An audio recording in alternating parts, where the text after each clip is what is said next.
mwanaume tunapenda vitu hivyo vya kina nini. Unajua kuna zile mshamsha za kwenye mahusiano. Yaani ina maana kila siku lazima uwe mpya, unabuni style. Kutoka na bosi wako. Je, ni kweli? Abdul. Boss? Hapana. Wewe, mbona naambiwa kwamba mlionekana sehemu Samuel? Can you show you picture? Nionyeshe sawa. Hapana, nionyeshe. Ni kweli. Ulikuwa unatoka na bosi na sio unatoka mpaka sasa hivi unatoka na bosi wako. Hapana, kwa kweli nionyeshe hiyo picha. Wewe bosi Abdul yeye kwangu ni kama kakaangu, ni my kaka. Lakini sio tu same warmth. Mahusiano yangu ni nayo lakini sio Abdul. Abdul ni kakaangu, ni my boss. Mnashuti Kombolela Uswahilini, si ndio? Uswahilini ambapo Uswahilini hasa kabisa. Kuna siku ambayo ilitokea kwamba mkashuti scene ya kwenye kigodoro. Kuna wale age ndogo za mtu wa miaka 5, 6, 7, 8, 9, 10 wako kwenye ile round wanacheza na kuimba zile taarabu, ama wamama wanavua nguo na kujiachia mbele ya watoto. Do you think kwamba kwenye mitaa ama kwenye nini inawajenga vizuri mindset ya watoto ama inawaharibu? Mitaa inawaharibu watoto. Mimi nimeshuhudia pale ile sehemu ambayo tunashoot. Kuna siku kuna Kigoma kilipita, kuna watu wamevaa vijora wanavua nguo. Hiyo nilishuhudia. Na watoto wanaangalia. Ina maana hivi vizazi ni vile vile vinaibuka. Ukiangalia watoto wa Mbagala, Mwananyamala, Tandale sio kwa ubaya, ila vizazi ni vile vile. Yeye unashangaa mtoto mama anacheza Kigoma, anakuja kupumzika labda ukubwani, watoto wake wanacheza Kigoma hivyo, yani ni maisha yale. Unafikiri kwamba huyo mtu ambaye anamwaga razi na kuonyesha maungo yake, unafikiri ni rahisi kwa mwanaume kama mimi kwenda kumfuata na kumwambia kwamba wewe unataka kuwa mke wangu niweke ndani? Hapana, japokuwa wanaume wengine wapo ila ni ngumu. Unahisi kwa nini wasichana wengi wanaanza mapenzi wakiwa bado wadogo?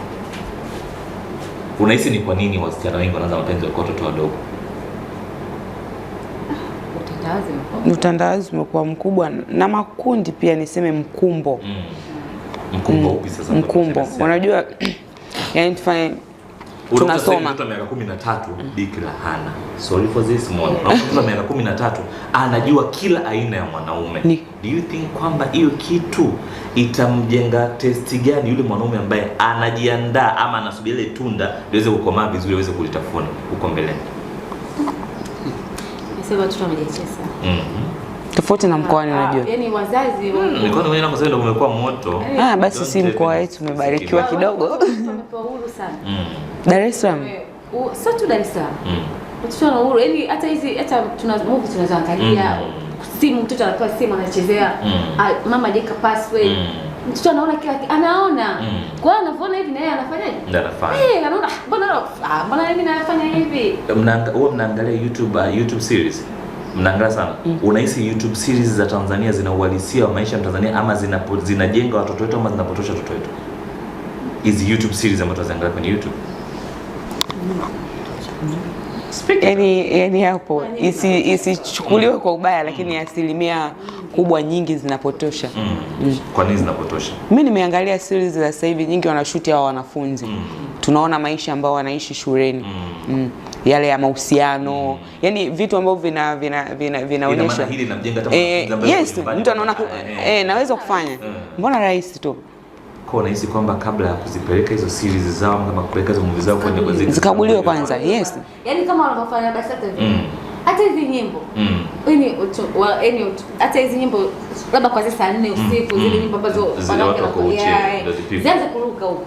Lakini saa 1 asubuhi unaweza kukutana nazo. Watoto wanaangalia TV. Na sasa hivi unajua nyumba nyingi zina Netflix, zina Wi-Fi, zina YouTube na kila kitu. Kwa watu wanajiachia kwenye TV kuangalia YouTube and everything. Na watoto wengi, mimi mwenyewe pia watoto wangu ni watu ambao wanafuatilia sana hivyo vikolokolo vinavyostoa YouTube. Kiasi kwamba mpaka nimeweka ile parent guide ambayo nitaguide ile YouTube channel yao ambao wanaangalia wao. Bora wewe umefanya hivyo. Wangapi wanakilia? Watu wengi hawawezi kujua kuweka parent guide. Ni kweli kabisa kwamba series za sasa hivi za Bongo Movie ama za Bongo series nyingi ambazo ziko kwenye mtandao wa YouTube zimepoteza kabisa uhalisia. Ni series ambazo zinaenda kupotosha na sio kujenga watoto. Kwa sababu sasa hivi wimbi la mtoto wengi sana wanamjua fulani, wanamjua Samir. Kwa maana anataka kuona Samir kwenye hii amefanya nini. Anaingia kwenye hicho kitu cha kuingia, baada ya kuingia anaenda kukuta kwamba Samir kitu alichokifanya hakiridhishi, umeona. Yeye hawezi kuona kama kuna mridhishi, kwa sababu akiona mtu ambaye mwanafunzi wanabusiana kwa kufika shuleni atakiwa na mwanaume wake, anaona kwamba hii ni kitu ya kawaida kwa sababu Samir Sami amefanya YouTube, right? Kwa maana kiukweli kabisa tamthilia za Bongo ama YouTube tamthilia, hebu jaribuni kubuni mbinu nyingine ambazo ujumbe wenu utamfikia kila mtu. Unahisi kwa nini watu wengi wanasema kwamba kwenye tamthilia nyingi nyinyi mnazokuwa mnaigiza hampewi kile kiwango mnachostahili kupewa? Yaani thamani yako ni kubwa kwenye karakta yako, lakini malipo yake hayaendani kabisa na hiyo karakta yako unayocheza. Unahisi ni kwa nini? Sasa hapo sasa kwanza tunakuja kwenye njaa. Na kwa maana mnafanya kwa ajili ya njaa. Sio wewe, nasema kwa mfano. Mnafanya kwa ajili ya njaa. Kwa sababu yani unaweza ukapewa kazi. Bwana hapa kuna labda 200,000, labda 500,000. Cheza season moja ambayo itachora mpaka mwaka 2027. Huko nyumbani hujafanya kazi. Upo tu nyumbani. Limekuja. Bwana kwa muda gani? Hapa miezi 2. Sina hiyo hela Sam. Unafanyaje? Inabidi niende. Kwa maana kwamba ndani ya miezi 2 unachezea 500,000. Hiyo 500,000 going to return hujapiga. Unajua kuna vitu ambavyo tunakuwa tunavipiga. Kuna namna ambayo au madirector wenu au mabosi zenu inabidi wao wanafikiria ama wanaangalia kwa jicho lingine, kwa jicho la pili, kwa sababu kazi mnayofanya ni kubwa sana, umeona. Sio nyinyi, wako watu wengi sana ambao tunaona. Mimi kiasi kama nilikuwa nategemea kwamba nikienda kuona nyumba ya star fulani nitaona iko yani hivyo, kwa sababu nimeanza kumuona toka nikiwa mdogo. Nikianza kumuona star fulani namuona kwamba natamani kuna mtu ambaye nikimuona yani niseme kwamba yes, hichi nilichokuwa namuonea nacho ndio hichi ambacho nakiona hapa sasa hivi. Lakini most of ukiwaangalia mnanyonywa sana, yani vitu mnanyonywa sana. Na ni kitu ambacho hiyo inategemea na kama upo kwenye management. Management pia inasaidia sana kumkuza msanii. Yes. Sasa kama msanii unajiongoza mwenyewe, labda Tabu njoo ushuti hapa kuna 200,000 ukiangalia tu mimi naenda. Yaani kuna wakati thamani yako na ile pesa ambayo unalipwa ni vitu vili tofauti. Kwa ukishindwa kujitengenezea mikakati mizuri, basi wewe utakuwa msanii ambaye unaonekana lakini huna chochote. Yes. Lakini pia unaua kipaji chako.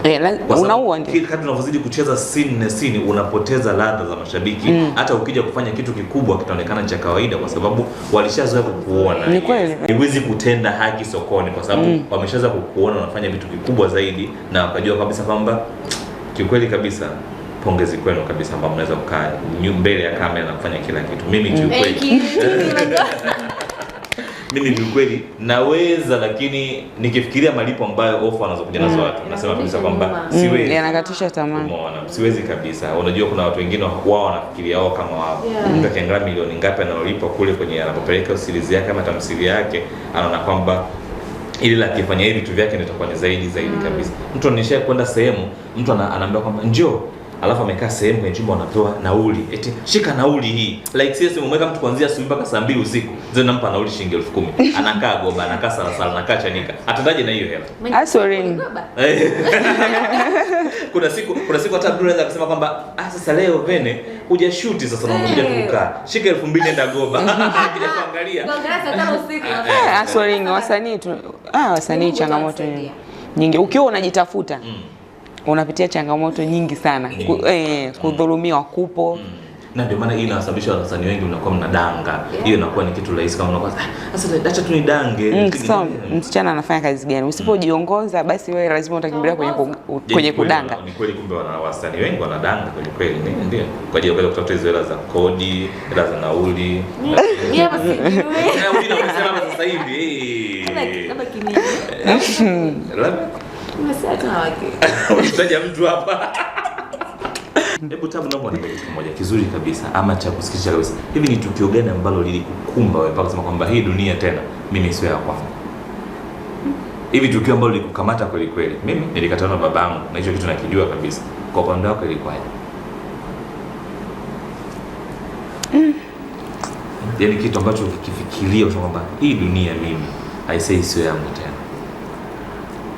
Nini kilitokea? Then anaanza kupata feeling, hey my goodness, don't cry. Kibaya. Don't cry. Kibaya. Nilivyokuwa nipo darasa la 7 nafikiri. Nimetoka kumaliza darasa la 7. niliendaga kwa babangu mdogo, nilikuwa naishi na babangu mdogo. Babangu mdogo alitaka kunibaka kipindi niko form 1. Yes. Kwa alifanikisha ama hakufanikisha? Hakufanikisha, ila kitu ambacho kiliniumiza zaidi baada ya miaka 2 kupita nikaanza kusikia sasa yule babangu mdogo kwamba yeye ni mwathirika. Yaani hicho kitu kiukweli kilinichanganya. Kilinichanganya. Lazima uwe confused na hicho kitu. Sio zamani tu, hadi sasa ile tukio halijawahi kunitoka. Kabisa pate counseling unaweza kutoa hiyo kitu. I think it's been maybe nice to. Mbona ukapata mtu wa counseling hicho kitu kiweze kutoka. Kwa sababu unajua ni situation ambayo kama unajaribu kufikiria kwamba labda kama ile kitu ingekuweko ama ingetokea ungekuwa kwenye side gani sasa hivi. Na kama ungekuwa ni mtu ambaye uko out of the world, kwa sababu unajua kuna zile kitu ambazo zikitokea zinakuwa zinakuweka kwenye kifungo fulani ambacho ni ngumu sana kutoka. Umeona? Ila mimi kwa mimi nachokuomba tu, achilia, msamehe, sababu ni binadamu ambaye alifanya vitu kwa tamaa tu ya kimwili na kiroho. Umeona? Can you please muache, release him, start fresh. Umeona? Anza upya. Tuna matukio mengi sana ambayo yanatumiza, lakini vinginevyo hatuweza hata kuvisema. Msamehe tu wote. Usiseme, don't cry, please. Usilie, ila tumsamehe wote alipo. Just forgive him, drop him, put him to the trash and everything. Yani usimweke yule mtu ambaye akafanya kama ananilio. I say, mimi kila siku nasema, kuna vitu vya kuweza kuviangalia pindi unapokaribisha ama unapo-keep away ama unapopeleka mtoto wako kwa mjomba, kwa shangazi mahali. Najua ni watu wengi sana wao wanafanya vitu ambavyo havieleweki kwa ajili kwa watoto wetu behind us. Umeona? Hatuwezi kujua what is really happening unapokuwa haupo. Unapeleka mtoto wako kwa mjomba, kwa shangazi, lakini you don't know what is really happening. Umeona? Ndio hivi ongezeko la watu ambao wanakuwa ni mashoga, sorry for this. Umeona? Ongezeko la watu ambao wanakuwa na depression na kila kitu, tomboy and everything, kama mtu alishabako, so the feeling and just be getting mpaka pale kwa mtu mkubwa, so that is going to be bad. So kana kizazi chako, jaribu ukikumbatia whatever the situation, umeona, kumbatia kizazi chako, itakusaidia sana. Then on your side,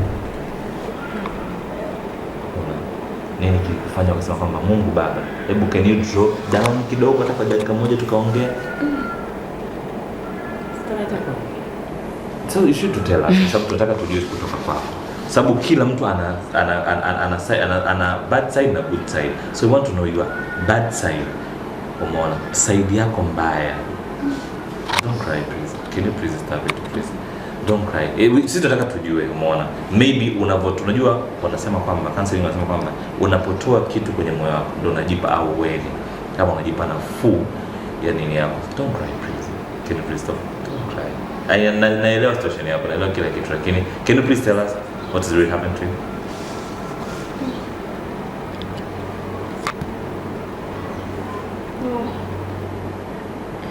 Mbona basi mimi ngazi kulia? Okay, nakusikiliza. Can you please tell us? So sorry. I understand your pain. I understand you. Nakuelewa sana kabisa.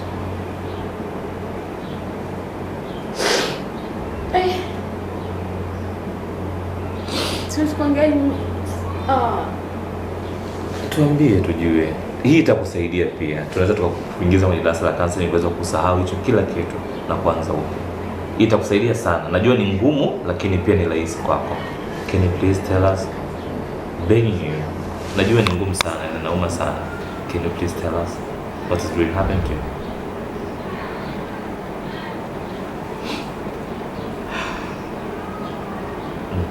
Pole. Tuweze kusema ni mbaya sana. Sana. Tupata backshot yake tuweze kuelewa. Umeona nini kilitokea? Siwezi kusema.